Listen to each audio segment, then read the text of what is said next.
claro, chicos, que todo lo que hablamos anteriormente se trató de una fase aguda de enfermedad cardíaca cardiovascular, que se le puede llamar como shock circulatorio. Shock circulatorio. Esto es agudo. El shock circulatorio puede ser cardiogénico o puede ser distributivo. Distributivo se divide en séptico, neurogénico, anafiláctico. Esto es agudo. La parte crónica es lo que vamos a ver ahora.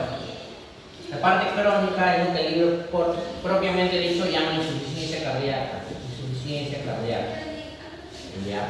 La insuficiencia cardíaca se puede dividir de muchas maneras.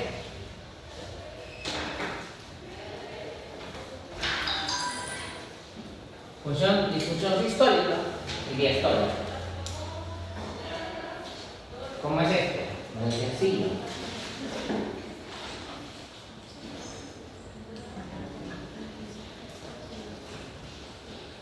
Vamos a borrar.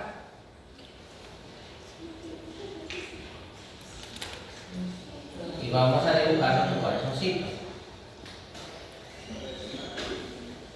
La disfunción cardíaca sistólica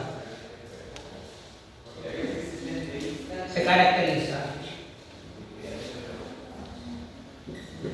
por una FEBI alterada, menos del 40%. Y la diastólica de la FEBI es no normal. Normal. ¿Qué es FEBI? Fracción de eyección ventricular izquierda. Es la cantidad de sangre, fracción de eyección emitida, que lo normal es 60% aproximadamente. Entre 55 y 70% es lo normal. La disfunción sistólica se caracteriza por una disminución de la FEBI. Pregunta: ¿cuál es la diferencia entre la disfunción sistólica y la diastólica? La FEBI. FEBI normal es diastólica. FEBI alterada o disminuida, sistólica. Muy simple, muy fácil. ¿Cierto? ¿Qué es FEBI? La fracción de eyección ventricular izquierda. Esa es la FEBI. Fracción de eyección ventricular izquierda. Entonces, se deteriora la contractibilidad cardíaca y entonces la fracción de eyección ventricular izquierda va a bajar. Por una disminución de la fuerza en la cual el ventrículo izquierdo emite la sangre a través de la aorta, ¿no es cierto? ¿Qué es lo que va a pasar al final? Si la bomba cardíaca tiene poca fuerza para emitir sangre, se va a empezar a quedar atrapado sangre dentro del corazón. Sístole, diástole. Diástole se llena de sangre y en la sístole este llenado telediastólico o precarga se emite a través de la aorta. Pero ¿qué tal si no tiene fuerza el corazón? Se va a quedar atrapado una parte de este volumen telediastólico precarga y va a empezar a acumularse. Entonces va a aumentar progresivamente la precarga, ¿no es cierto? Y va a producirse a consecuencia de este acúmulo consecutivo cíclico de precarga por una pobre fracción de eyección. Se va a empezar a inflar el corazón, dilatación ventricular. Va a aumentar la presión dentro del ventrículo y de manera retrógrada, el ventrículo, ¿de dónde llega la sangre del ventrículo izquierdo? ¿Desde dónde viene la sangre que está en el ventrículo izquierdo? De la aurícula izquierda. ¿Y la aurícula izquierda de dónde viene la sangre? De la vena pulmonar, ¿cierto? Entonces, por ende, va a haber congestión pulmonar y periférica por acumulación de sangre. ¿No? Se va a empezar a llenar de agua los pulmones y por retrospectiva puede empezarse a congestionar el pulmón en el lado derecho del corazón y en retrospectiva puede empezarse a congestionar todo el resto del sistema venoso. Causa más común, más frecuente de la disfunción sistólica, donde la FEBI, o fracción de eyección ventricular izquierda, está disminuida, cardiopatía isquémica, un infarto, insuficiencia valvular, hipertensión, etc. Esas son las cosas más frecuentes. Definición. En cambio, la diastólica, la FEBI, está normal. ¿Qué es lo que está alterado? la relajación ventricular es inadecuada y en la diástole no se llena el ventrículo de sangre adecuadamente. La causa más frecuente es una hipertrofia. Al estar hipertrofiado, engrosado las paredes del corazón, la capacidad de llenarse para poder luego emitir la sangre se ve comprometida. Entonces la precarga está alterada, no está aumentada, sino está disminuida. Y no se olviden que el volumen sistólico, que es uno de los factores del gasto cardíaco, el gasto cardíaco es igual a volumen sistólico por frecuencia cardíaca, bastante disminuido.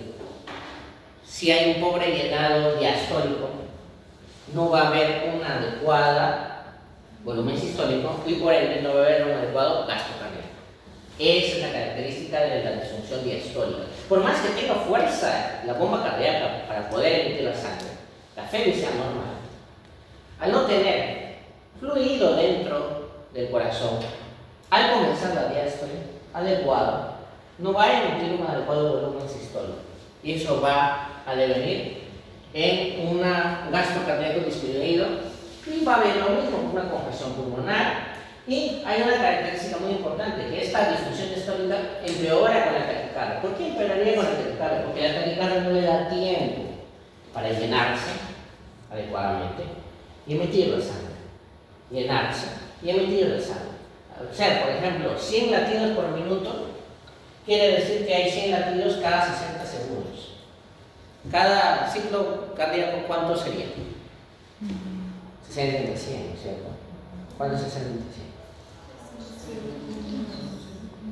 ¿Pero cómo qué? ¿0,6? 0,6 segundos solo tiene el tiempo del corazón para llenarse y emitir, llenarse y emitir. En cambio, si tuvieras una frecuencia de 60 por minuto, cada ciclo cardíaco dura un segundo. Le da tiempo para llenarse y para emitir la sangre. Entonces, en consecuencia, disfunción diastólica, el llenado está alterado, hay una FEBI normal y va a empeorar con la taquicardia y mejorar con la disminución de la frecuencia cardíaca. Causa más frecuencia de disfunción diastólica, de hipertrofia ventricular, un engrosamiento que produce un llenado comprometido o pobre, porque está engrosada las paredes. Entonces ya saben, dentro de las insuficiencias cardíacas tenemos la clasificación de sistólica y diastólica. Esa es una clasificación. Otras clasificaciones hay varias que vamos a ver durante la clase. Ya saben, FEBI normal, relajación y llenado pésimo, hay disney, fatiga muscular. En la sistólica, la FEBI está reducida, va a disminuir la contractilidad y va a producir edema pulmonar y periférico, ¿no? Entonces esas son las diferencias. ¿Puede haber ambas al tiempo? Sí, generalmente coexisten. Tratamiento va a depender del tipo de país, sistólico o diastólico. Siguiente. También podemos clasificar las disfunciones cardíacas o insuficiencia cardíaca en insuficiencia cardíaca derecha e izquierda. No vayan a confundir con sistólica y diastólica, son muy diferentes. En la insuficiencia cardíaca derecha, ¿qué hace el lado derecho del corazón? ¿Cuál es su trabajo? Doctor, ¿cuál es su trabajo del lado derecho del corazón? Llevar la sangre oxigenada al pulmón para que pueda ser oxigenada. Ya, pero esa sangre ¿de dónde llega? Desde las venas cavas. Exactamente, llega de las venas cavas y entonces se carga, como dice el doctor, de producir retorno venoso, recoger el retorno venoso a través del sistema cava y enviarlo al pulmón a partir de la arteria pulmonar. ¿Cierto? Entonces, ¿qué pasa si tenemos una insuficiencia cardíaca derecha? El lado izquierdo está sano, la capacidad del corazón para emitir la sangre a la aorta, el ventrículo izquierdo está normal, por si acaso. Si es derecho, si tiene pobre capacidad para recoger y llenarse de sangre y enviarla a los pulmones, ¿qué va a haber? ¿Va a haber dificultad respiratoria, por ejemplo? ¿Sí o no? ¿Ustedes qué piensan? ¿Usted, doctora? ¿Cree que va a haber dificultad respiratoria? No. ¿Por qué no va a haber dificultad respiratoria? En el lado derecho. ¿Por qué no va a haber falla de derecha? ¿Qué hace? Pongamos la situación en la cabeza, hay que usar nuestra cabeza, no memorizar, es muy sencillo. El corazón derecho recoge todo el retorno venoso periférico, ¿qué quiere decir? Todos los órganos, lo que se llena en la diástole y en la sístole lo envía hacia pulmoncito. Pero ¿qué tal si hay una pobre función derecha? No va a emitir sangre hacia la arteria pulmonar. No va a haber congestión pulmonar, va a haber congestión periférica. Congestión de todos los órganos de acá hasta ingresar a la aurícula derecha. ¿Qué quiere decir? Va a haber edema de miembros inferiores, va a haber congestión hepática, va a haber congestión del sistema venoso, del tracto gastrointestinal. ¿Y qué síntomas va a haber? Ascitis, edema en zonas de declive, signos relacionados con disfunción hepática por una hipertensión portal, anorexia y disfunción gastrointestinal y pérdida de peso. Y ya, y no va a haber disney. ¿Por qué? Si yo tengo un ventrículo derecho enfermo, no recojo adecuadamente el retorno venoso, no lo envío al pulmón sangre, no llega sangre a los pulmones adecuadamente. Entonces, ¿qué se va a congestionar los pulmones si no llega sangre? Congestión pulmonar lo podemos considerar como que se llena de sangre los pulmones, pero para que se llene de sangre los pulmones y se congestione de sangre tiene que haber llegado algo de sangre. Y por ende, la disfunción cardíaca derecha tiene estos síntomas, pero no tiene dificultad respiratoria. En cambio, el izquierdo sí. ¿Por qué? Muy sencillo. Imaginemos el caso contrario. Tenemos un lado derecho correcto, está sanito, y es el izquierdo el que está enfermo. Doctora, si el lado derecho está sano, el retorno venoso está preservado, recoge adecuadamente la sangre venosa de los tejidos hacia el corazón y luego lo envía adecuadamente de manera sana hacia el pulmón, ¿no es cierto? El lado derecho está sano. Pero ¿qué pasa si del pulmón pasa a aurícula izquierda y a ventrículo izquierdo, pero no está funcionando el lado izquierdo? ¿Qué pasa? Se va a haber congestionado el pulmón recién. Por eso el lado izquierdo como síntoma tiene tos con esputo espumoso, edema agudo de pulmón, o también tos de color más o menos rosado espumoso, es la característica principal del tos de edema agudo de pulmón. Va a tener disnea. ¿Qué otra cosa más va a tener? Al tener un gasto cardíaco disminuido,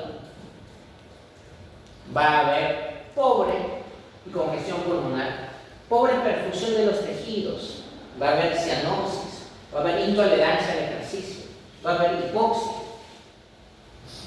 Intercambio de gases alteradas, ¿por qué? Porque está lleno de agua en los pulmones. El paciente va a tener una saturación baja. Entonces el paciente no va a tolerar esfuerzo, va a tener dificultad respiratoria e insuficiencia respiratoria asociada a una falla pulmonar cardíaca. Recuerden que el corazón y el pulmón están conectados. Estas son las sintomatologías del lado izquierdo.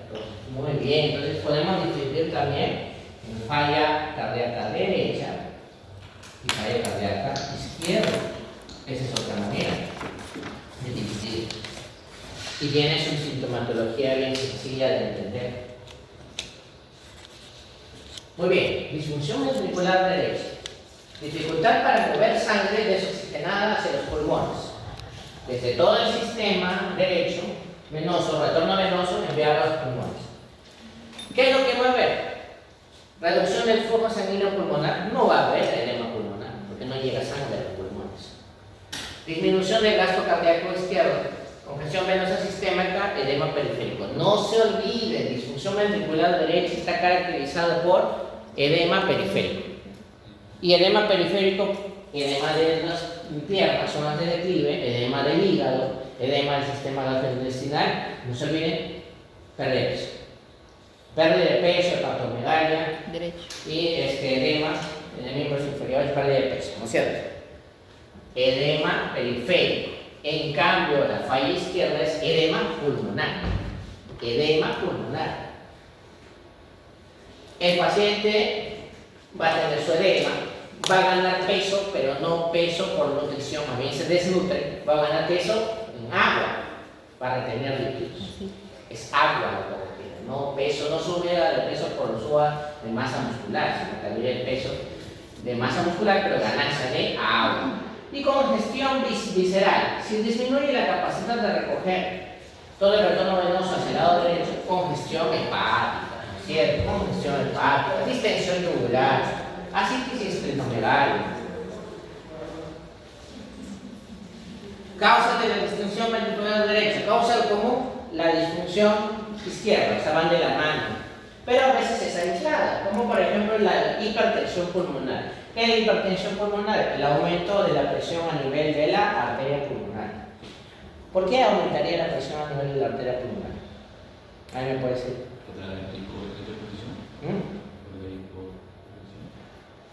Vasoconstricción a nivel del sistema arterial venoso pulmonar.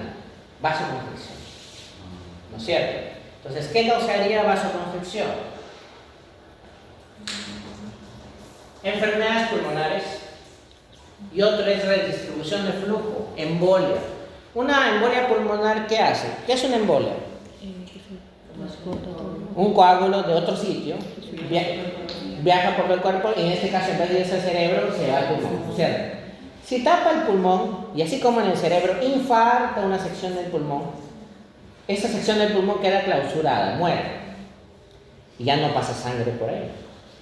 Al no pasar sangre por ahí, el flujo se redistribuye al resto que todavía sigue vivo y por eso aumenta la presión dentro del sistema pulmonar, hipertensión pulmonar. Por eso la embolia pulmonar produce hipertensión pulmonar.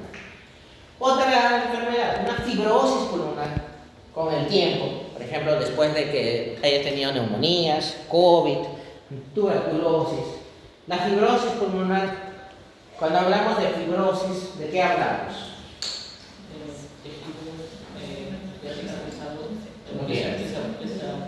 Sustituye por colágeno. Muy bien, ¿ese tejido es funcional o no? No, ¿cierto? Entonces, si en vez del acino pulmonar, que es la arteria, la vena, el capilar y el, ¿cómo se llama?, el alveolo, es sustituido por nada, pasa lo mismo que una embolia. Esa zona clausurada, que solo está con tejido fibroso, que no es funcional, se redistribuye el flujo, aumenta la presión y hipertensión pulmonar. Y todo eso va a causar disfunción ventricular derecha. Y ya, con la sintomatología que ya conoce, ¿no es cierto? Bien. Disfunción ventricular izquierda, ya sabemos, el lado derecho aparentemente bien, recoge su sangre, llega a la parte pulmonar normal, pero de la parte pulmonar, el lado izquierdo, para que lo envíe de vuelta por la aorta, hay un problema de disminución de fuerza muscular a nivel del cardio venosito. Entonces, ¿qué pasa? Disminución para mover la sangre desde el pulmón hacia la sistémica. Aquí sí va a haber congestión pulmonar y por ende va a haber disnea, tos con expectoración que puede ser espumosa. Va a haber reducción del gasto cardíaco, acumulación de sangre entre el ventrículo y la aurícula izquierda, aumento de la presión venosa pulmonar y edema pulmonar. En cambio, en el derecho no hay edema pulmonar porque la capacidad del corazón derecho para emitir la sangre desde la vena, recoger y enviarlo al pulmón, está disminuyendo, no llega sangre al pulmón. En cambio, acá sí, ya llegó la sangre al pulmón, pero se quedó atascado porque el lado izquierdo ya no tiene fuerza para hacer circular la sangre. Y lamentablemente tenemos esta situación. Entonces, por eso la sintomatología es diferente. ¿Ya? Entonces, síntomas de la disfunción izquierda, no se olviden nunca, edema pulmonar y por ende tos, por ende dificultad respiratoria y congestión. Causa más frecuente de la disfunción ventricular izquierda. Ya. La hipertensión arterial es la causa más frecuente de la disfunción ventricular izquierda, no se olvide. Causa de la disfunción derecha más común, la izquierda. Causa de la izquierda más común, hipertensión arterial. Eso se lo va a preguntar. Con el tiempo, sí. Por ejemplo, acá inclusive dice, mira, si tienes una hipertensión, un infarto miocárdico, problemas valvulares, cualquier cosa que disminuya la resistencia, como una arteriosclerosis progresiva, la edad, que también más allá está mencionada, porque está mencionada la edad por la arteriosclerosis que dice la doctora. va a haber resistencia vascular periférica aumentada. Y por ende va a haber dificultad retrograda del corazón para trabajar adecuadamente. Este es un mapa esquemático en el cual indica por qué la falla izquierda produce edema pulmonar. Recuerden, el lado derecho está sanito. Entonces acá el flujo pulmonar es normal. El problema es que para pasar de arteria a vena al lado izquierdo, a través de vena pulmonar al lado izquierdo, no hay fuerza adecuada de contractibilidad ni llenado. Se queda atrapada la sangre acá en capilar y por aumento de las presiones de filtración y osmótica coloidal se extravasa en el alveolo y produce llenado de alveolos por agua, con su consecuencia de dificultad respiratoria, tos con expectoración espimosa, porque se está llenando los alveolos de agua o líquido, ¿no es cierto? Insuficiencia de gasto alto versus gasto bajo. Esa es otra forma de clasificar. Gasto alto, gasto bajo. Recuerden la clase anterior que estábamos calculando el bajo gasto cardíaco y el alto gasto cardíaco, ¿no? Por ejemplo, teníamos un paciente que tenía 10 de gasto cardíaco, eso está excelente, ¿no? Y teníamos un paciente que tenía 3, 2 de gasto cardíaco, ¿no? ¿Cuál es la diferencia? La diferencia es en este tipo de clasificación que el corazón está sano en el gasto alto y hay algo que lo está sobreexigiendo. Cuando les hagan preguntas en el examen, tienen que tomar este razonamiento para responder. En cambio, en el gasto cardíaco disminuido, ha habido un infarto, ha habido una situación que disminuye el gasto cardíaco. Ejemplo muy simple. Tirotoxicosis. ¿Qué es la tirotoxicosis? Doctor, ¿qué es la tirotoxicosis? ¿Sabes? No. ¿Usted qué es la tirotoxicosis? ¿Alguien puede decir qué es la tirotoxicosis? Exacto, es una enfermedad tiroidea, ya, pero ¿será hipertiroidismo o hipotiroidismo? No, hipertiroidismo. La tirotoxicosis es la forma más grave del hipertiroidismo. Imagínate que tienes por ahí una prima que es hipertiroidea y no se trata, no toma el antitiroideo y consumió una gran cantidad excesiva de yodo. ¿Qué alimentos tienen yodo? La sal. ¿Sí? La sal. La sal tiene yodo, pero de manera artificial, solo porque a este país le ocurrió poner. ¿Qué alimento naturalmente tiene bastante yodo? Rabanito. ¿Qué? Rabanito, nabos. Ya, sí, cierto. ¿Qué más? ¿Qué carnes de qué animal tienen? Los pescados y mariscos tienen bastante yodo. Imagínate que no toma su tratamiento, tiene Graves, tiene exoptálmicos, tiene sintomatología y encima se le ocurre comer grandes cantidades de yodo, va a aumentar sus hormonas T4 y T3 con su subsecuente. ¿Qué hacen las hormonas T4 y T3? La T4 se convierte preferentemente en T3. Ajá, que es la que es activa biológicamente y aumenta el gasto cardíaco, aumenta la frecuencia cardíaca bastante. Pero estos pacientes con tirotoxicosis, o también llamada tormenta tiroidea, cuando pones el corazón a latir, el corazón está sano, punto, el corazón está sano, al ojo. Latir tan rápido, no le dejas tiempo para hacer sistolía y diástole adecuadamente, empiezan a hacer congestión pulmonar. Es que es uno de los síntomas de la tormenta tiroidea severa, ya avanzada. Ojo, insuficiencia de gasto alto, el corazón está sano. Es una hormona que lo hace trabajar en exceso. Otra causa muy sencilla, la anemia. En la anemia el corazón está sano. La anemia severa hace que lata con fuerza para compensar. Entonces, todas las insuficiencias cardíacas de gasto alto son así. Enfermedad de Palier, que es una corajonopatía, desviaciones y cortocircuitos arteriovenosos o shunt, también llamado shunt, ¿ya? En el cual simplemente la sangre venosa continúa como venosa, ejemplo, una embolia pulmonar. Otra vez, si se clausura una gran parte de una embolia masiva, una gran parte de los alveolos, la sangre venosa llega y no se oxigena y se queda venosa. Y el corazón sufre, el corazón está sanito, pero para compensar el corazón es latir, como de manera compensatoria, ¿no es cierto? Entonces pero el corazón sano. Ojo, acá las enfermedades del corazón está sanito. Acá sí el corazón está enfermito, súper sencillo, mi infarto, una cardiomiopatía, ¿no? Listo, muy sencillo de entender esta clasificación, que es otra de las múltiples clasificaciones. ¿Ves? Y en el gasto cardíaco alto, la sintomatología va a ser, por ejemplo, un paciente con tormento tiroidea, está caliente, las extremidades de perfusión están todavía conservadas, porque el corazoncito, el sistema cardiovascular está ok. En cambio, bajo gasto cardíaco, va a haber hipoperfusión, palidez, frialdad, ¿no es cierto? No se olviden que hay mecanismos compensatorios que ayudan a que la presión arterial, porque al final todo esto se traduce en congestión, pero también cuando es izquierdo en hipoperfusión. Entonces, ¿qué hacen sistemas compensatorios para poder mejorar la hipoperfusión? Mejorar la presión arterial, ¿no es cierto? ¿Qué se ayuda a mejorar la presión arterial? El principio de Frank-Starling, que es una relación entre la precarga, el radio del, ¿cómo se llama?, de lo que viene a ser el ventrículo y su contractilidad. El sistema nervioso simpático que aumenta tanto la contractilidad como la frecuencia cardíaca para poder compensar. El sistema renina-angiotensina-aldosterona que tiene dos trabajos. ¿Cuáles son los dos trabajos del sistema renina-angiotensina?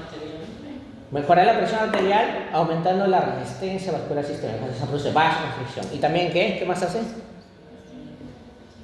¿Qué más hace? El sistema renina-angiotensina-aldosterona, además de producir vasoconstricción. ¿Qué más hace? Muy bien, regular. ¿De qué manera? ¿Qué hace? ¿Qué hace?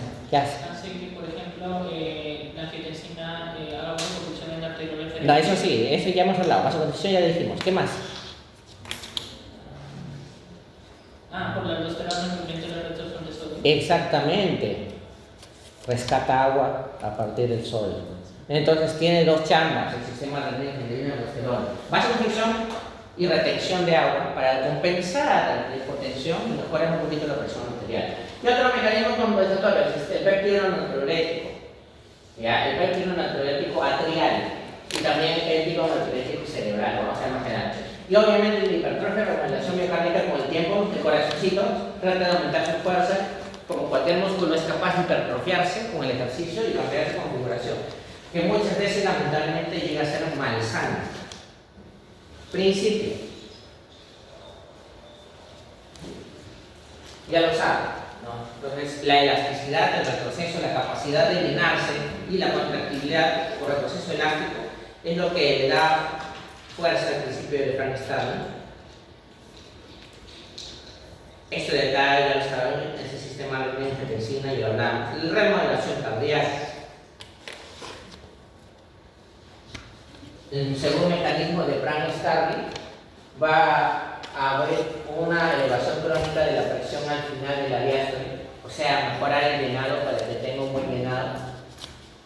Sin embargo, eso con el tiempo produce congestión pulmonar, con el tiempo aumenta la demanda de oxígeno y produce isquemia y empeoramiento del ejercicio cardíaco. O sea, tiene un límite compensatorio. El sistema nervioso simpático, ya saben, produce vasoconstricción y aumenta la frecuencia cardíaca. ¿No? Produce lamentablemente con el tiempo arritmias cardíacas.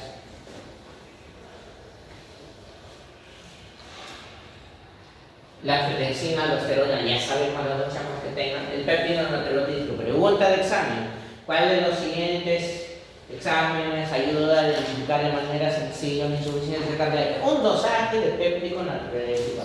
Es muy bueno para poder hacer tamizaje de la insuficiencia cardíaca, porque es una molécula que aumenta. Mientras más se sobrecargan las aurículas, más se produce este péptido natriurético, ¿no? Entonces, sirve como identificador tanto en el diagnóstico como predictor de la gravedad de la enfermedad. Es muy importante. Las endotelinas. Regresamos a nuestra primera clase de disfunción endotelial. No se olviden que el sistema cardiovascular tiene dos partes: la bomba, que es el corazón, y los vasos sanguíneos. Por ende, los vasos sanguíneos y su tono vascular nos van a dar ventaja compensatoria, vasoconstricción o vasodilatación, ya sea una de las dos, para poder regular esto. Ya saben, ¿cierto? Hipertrofia miocárdica, hay tres tipos, esto también a cada rato les voy a preguntar. Simétrica, tanto el grosor como el largo de los cardiomiocitos es proporcional, y es la que es la más fisiológica, es la que ocurre en los atletas. Concéntrica, está aumentando el grosor de la pared y es característico de los pacientes hipertensos. Y la excéntrica están elongadas las fibras, pero su grosor sigue siendo bajo de los cardiomiocitos. Entonces son larguitos, pero siguen siendo delgados, lamentablemente. No son largos y gruesos de manera proporcional. Y es característico de la cardiomiopatía dilatada. En las atletas no pasa nada, hay un equilibrio entre el grosor y el largo del músculo, de la fibra muscular cardíaca. Pero si en la hipertensión el grosor de la pared está aumentado, ¿qué vamos a tener? Un pobre llenado con un gasto cardíaco que puede estar aumentado, porque tiene fuerza, pero se llena mal, se llena poquito. En cambio, en la dilatada es lo contrario, puede haber un pobre fe, una pobre fuerza, pero un excelente llenado que llega a congestionarse. Como es dilatado, se llena fácilmente su corazón grande, le cuesta impulsar esta sangre. O sea, síndromes con insuficiencia cardíaca aguda son síndromes resultantes de la enfermedad cardíaca congestiva crónica, como por ejemplo un edema agudo del pulmón, que son las causas más frecuentes de ingreso en emergencia. Nada más, no necesito mucha ciencia, son descompensaciones agudas o empeoramientos. No, un paciente que ya tenía una crónica que ya ha debutado, un infarto miocárdico, un paciente que está avanzando en enfermedad cardíaca terminal. Esas son las diferencias. El Zika es agudo y la insuficiencia cardíaca crónica es crónica, no, es lenta. Manifestaciones de insuficiencia cardíaca: disnea. ¿Falla izquierda o derecha? Doctor. ¿Izquierda o derecha? No, izquierda. Ya. Fatiga limitada a tolerancia al ejercicio. ¿Izquierda o derecha? Izquierda. Muy bien, izquierda. Edema y retención de líquidos. Derecha, muy bien, derecha, ¿no es cierto? Taquicardia y desnutrición. Derecha. Derecha. Edema de sistema gastrointestinal, que es periférico, ¿no es cierto? Y cianosis izquierda, ¿no es cierto? ¿Ven lo fácil que es? O sea, ya ni siquiera necesitan revisar su literatura, ya saben. Si un paciente tiene, por ejemplo, cianosis, dificultad respiratoria, predominante y no tiene tanto edema periférico, usted puede inferir, probablemente tenga una falla cardíaca izquierda. Doctor, y en caso nos presente así como un combinado de todo. Combinadas. Es lo que dije en primera clase, la falla cardíaca izquierda-derecha conviven muchas veces, puedes tener las dos, no necesariamente son excluyentes. Es más, no se olviden que la causa más frecuente de la falla derecha es la izquierda. O sea, primero se descompensa acá y por descompensación y deterioro poco a poco ya la derecha también sufre y también se descompensa y tiene los dos. Por eso el cardiopata tiene los dos, pero a veces el cardiopata te debuta con unos y con los otros no tiene nada, pero ya puedes inferir cuál es el problema, ¿no? Cuál es el problema y dar un tratamiento más adecuado. Disnea de esfuerzo, ortopnea, disnea paroxística nocturna, tos seca crónica son síntomas cardíacos, a diferencia de por ejemplo, un paciente con neumonía. El paciente con neumonía tiene flema. En cambio, el paciente con insuficiencia cardíaca puede tener tos seca o puede tener tos con expectoración espumosa, que es un líquido claro de color rosado con espumas. En cambio, la neumonía es un flema espesa, verde o amarillenta. Va a haber disnea de esfuerzo, mientras más esfuerzo va a tener mayor dificultad respiratoria, ortopnea, dificultad respiratoria al estar en posición supina, o sea, parado. Disnea paroxística nocturna, que es un despertar súbito, el paciente se despierta con falta de aire durante las noches, que viene con ataques y tos seca crónica. Edema pulmonar agudo es una acumulación de líquidos en los alveolos. Va a haber rigidez pulmonar porque está lleno de agua, dificultad para expandir los pulmones. El paciente va a tener jaleo, pulso rápido, cianosis, falla izquierda, ¿no es cierto? Confusión, esputo espumoso teñido de sangre, por eso es color rosado. ¿Ya? La falla cardíaca izquierda, su estadio más grave es el edema agudo del pulmón, que es la parte más grave. No se olviden, nunca se olviden de esto es muy importante. La hipoxia no produce trastorno sensorial, produce ansiedad. La persona que desatura no pierde el conocimiento. produce hipoxia, ansiedad, cianosis y ansiedad. El paciente está completamente consciente. Por eso las personas que han fallecido de COVID, de esa enfermedad, probablemente han estado despiertos, no está ventilador, no está oseado, probablemente hayan tenido una muerte más horrible, porque en ningún momento perdió el conocimiento, hasta el momento que fallecieron. ¿Ya? La hipoxia o falla respiratoria tipo 1. En cambio, la falla respiratoria tipo 2, el hipercapnia, sí produce trastornos sensorios. Los síntomas son muy fáciles de discernir. Frialdad, cianosis, ansiedad, ¿no? Siente que se asfixia, que está completamente despierto, insomnio, hipoxia. En cambio, hipercapnia, el paciente está comatoso y está caliente, está rojo, no está cianótico, ni frío. ¿Por qué? Por la vasodilatación que produce el dióxido de carbono, edema cerebral, vasodilatación de todo el cuerpo. Ese paciente sí, cuando fallece dormido. Los pacientes con falla respiratoria tipo 2, ya lo vamos a ver más adelante.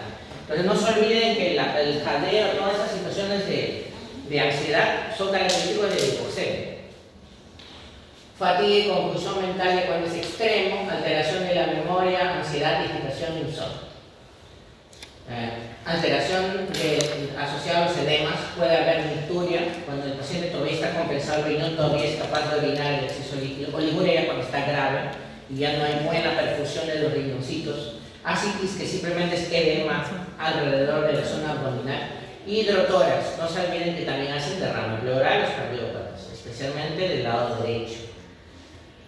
Diagnósticos, obviamente una historia clínica, hacer un estudio de imágenes, ecocardiograma, electrocardiograma, un estudio eléctrico, radiografía de tórax para ver si hay aumento del índice cardíaco, monitoreo hemodinámico invasivo colocado por su catéter que ya hicimos ejercicio, ¿no es cierto? Muy importante, eso se le ha preguntado como 1000 veces. Hablamos al principio de nuestra clase la semana pasada de la clasificación AJA, ¿no es cierto? AJA, ¿de acuerdo? Esa es la primera diapositiva de la clase anterior. A, B, C y D. A no tiene cambios estructurales, no tiene síntomas, pero tiene algún factor de riesgo. Entonces es, por ejemplo, un hipertenso diabético, pero no tiene ni cambios estructurales cardíacos ni síntomas cardíacos. A. B. Tiene cambios estructurales, pero no tiene síntomas. El C ya tiene tantos síntomas como cambios estructurales, y el D lo mismo, pero en su estado más grave refractario tratamiento. No se olviden de es trasplante. Y se le agrega la clasificación NIJA. La NIJA es nueva, donde explicamos 1, no hay limitación a la actividad física. 2, limitación leve a la actividad física. 3, limitación marcada a la actividad física. Y 4, limitación inclusive en reposo. O sea, el paciente hace Disney inclusive estando echado, sin tener ninguna actividad. 4 es trasplante cardíaco.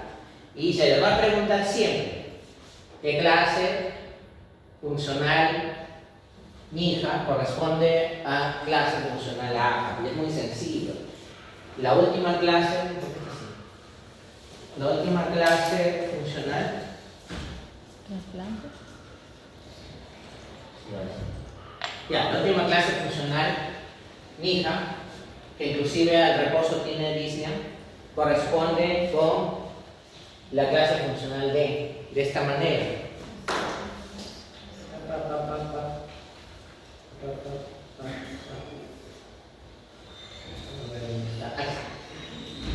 La D con la 4 se corresponde siempre. En cambio, la C puede ser cualquiera de las clases funcionales NIJA, porque hay cambios estructurales y síntomas, ¿no? Al haber cambios estructurales y síntomas puede ser cualquiera de estos. La B siempre es 1. Cambios estructurales sin signos o síntomas de falla cardíaca puede ser 1. Y el A no tiene insuficiencia cardíaca, pero tiene factor de riesgo, entonces no se corresponde con ninguno de la clase funcional. Con ninguno. Siempre se les va a preguntar, la clase NIJA 4, ¿a qué clase funcional, a qué clase AJA corresponde? D, C, B, y ustedes van a tener que marcar. Muy sencillo. Esta es fija súper ya como un gráfico, bien sencillito, que vean. Recuerden que fija es esfuerzo. Tratamiento, según el avanzado, es una enfermedad lamentablemente muy trágica y hay cambios pues, crónicos del corazón. Eso no se va a solucionar solo con trasplante y eso, no con todas sus consecuencias que tiene. Insuficiencia cardíaca aguda, estabilizar y corregir la causa. Ejemplo, llega un paciente que tiene 60 años, una tía que es hipertensa, diabética, ¿no? Una tía, la hermana de su mamá, su papá, hipertensa diabética de años, y que ya tenía síntomas, tenía dificultad respiratoria, edema, en miembros inferiores, ¿no? Se le echaban las piernas, y llega ya saturando, y la está fría, azul la señora. Y pone ese saturamento 80 saturación. Empieza a toser, tose, sangre, color rosado claro, espumoso. Diagnóstico, edema del pulmón, probablemente cardiogénico, ¿no es cierto? Una congestión pulmonar. Y como tiene tanto edemas periféricos como edema acá, tiene ambas fallas, derecha e izquierda, al mismo tiempo. Entonces debe estar en un estadio muy avanzado. Y a la señora inclusive cuando dormía le faltaba el aire, porque la clase funcional la última, ¿no es cierto? Entonces está muy mal. ¿Qué es lo primero que se da? Si la presión arterial es normal, no se olviden dar diuréticos para eliminar el exceso de agua de todo el sistema. Ya, muy importante. Adelante. El ejercicio obviamente es un buen tratamiento, restricción de líquidos y sodio. Ya les dije cuando hablamos, esto de acá es crónico, ¿no es cierto? Esto de disminución cardíaca. Cuando hablamos de falla circulatoria y hablamos de shock séptico, neurogénico, anafiláctico, y al otro lado cardiogénico solito. Ya les dije, y lo vuelvo a repetir, nunca le den fluidos a un paciente con problema cardíaco, porque le añades una exigencia adicional. Pues restringir, no dar. Y tampoco dar sodio, porque el sodio retiene agua, muy importante. Bajar de peso, asesoría, educación de salud. Tratamientos diuréticos, inhibidores de la enzima convertidora de angiotensina y bloqueadores de angiotensina 2 se han demostrado que disminuyen la mortalidad. Ayudan reduciendo la vasoconstricción y el exceso de retención de sodio, que son los dos trabajos del sistema renina-angiotensina-aldosterona, ¿no es cierto? Beta bloqueadores reducen la mortalidad, también se ha demostrado, tienen evidencia, disminuyen la frecuencia cardíaca y dan tiempo al corazón para que se llene y para que llene, para que se llene y para que llene. Al disminuir la frecuencia cardíaca, ese es un mecanismo de acción. Digitálicos incrementan la fuerza de las contracciones cardíacas ayudando a retener calcio intracelular, manteniéndolo dentro de la célula más tiempo. Esto no tiene tanto nivel de evidencia comparado con los otros. En conclusión, ¿cuáles tienen nivel de evidencia? Los beta bloqueadores y los dietas y angiotensina 2, ¿no es cierto? Y los digitálicos no. Otras terapias, vasodilatadores para disminuir la resistencia vascular periférica y que el corazón tenga menos carga. Terapia con oxígeno con presión positiva continua. La misma paciente le da diuréticos, no mejora, o mejora parcialmente y sigue saturando 85. La mandan al hospital y la tienen que conectar a un ventilador mecánico. Un ventilador mecánico. ¿Cómo es que el ventilador mecánico ayuda a estos pacientes? Muy simple. La ventilación, en su clase de fisiología de Gaito, seguro han visto que la ventilación normal es a presión negativa. Tú inhalas, generas una presión negativa y haces que ingrese aire, ¿cierto? ¿Quiénes de acá quieren hacer neumólogo? Nada, ¿ya? Entonces, ya, no importa, ya. Igual les va a servir. Si van a ser cardiólogos, peor todavía, sí les va a servir esto. Presión negativa. En el ventilador mecánico no funciona así, funciona opuesto.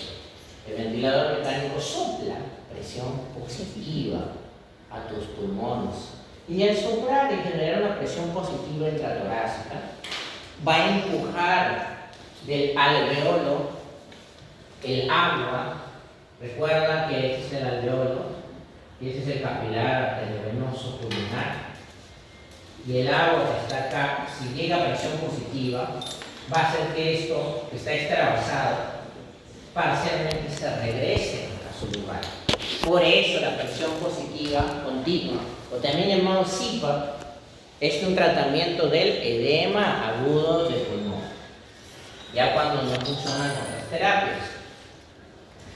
Y obviamente el trasplante cardíaco y dispositivos de asistencia, que son maquinitas que te ayudan a mejorar la sístole, pero no es temporal. O sea, la remodelación, que son operaciones, que en realidad no es tan, lamentablemente no es tan exitoso como parece. Tratamiento ya lo hemos visto, diuréticos ya hablamos, esto ya más explayado. Esto es el CPAP, ventilación mecánica invasiva, presión positiva, va a disminuir el edema agudo pulmonar. Evidencia de que sí funciona.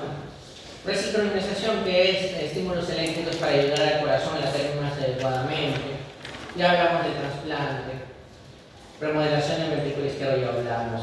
Acá hay un resumen de los medicamentos utilizados para insuficiencia cardíaca.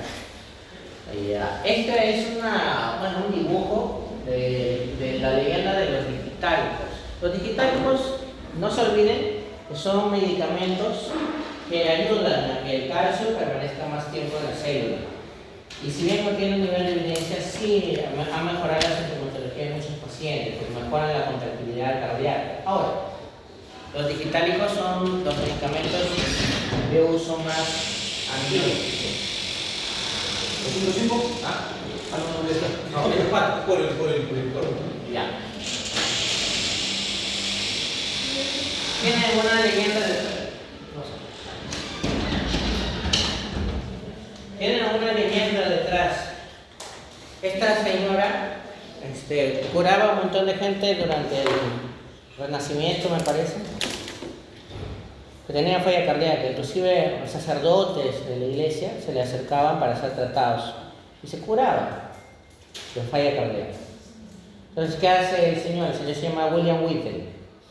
Va y le pregunta a la viejecita qué es lo que hacía para curar a estas personas, porque le curaba con hierbitas. Y ella le dijo, y le preguntó si le podía decir, y ella le dijo que no. Entonces agarró, se dio la vuelta, esperó que ella estuviera distraída, se metió a su casa y le robó las plantas y se fue corriendo. Y ya, esa planta se llama begalena y de ahí se sintetiza los digitálicos. Muy bien, eso sería todo. ¿Qué hora es? ¿Hasta qué hora hay clase? ¿Cuánto falta? 2 minutos. Ya vayan avanzando. La clase de hipertensión es mucho más corta, lo podemos juntar con la siguiente para recuperar la clase de ayer. Si no se preocupen. ¿Ya?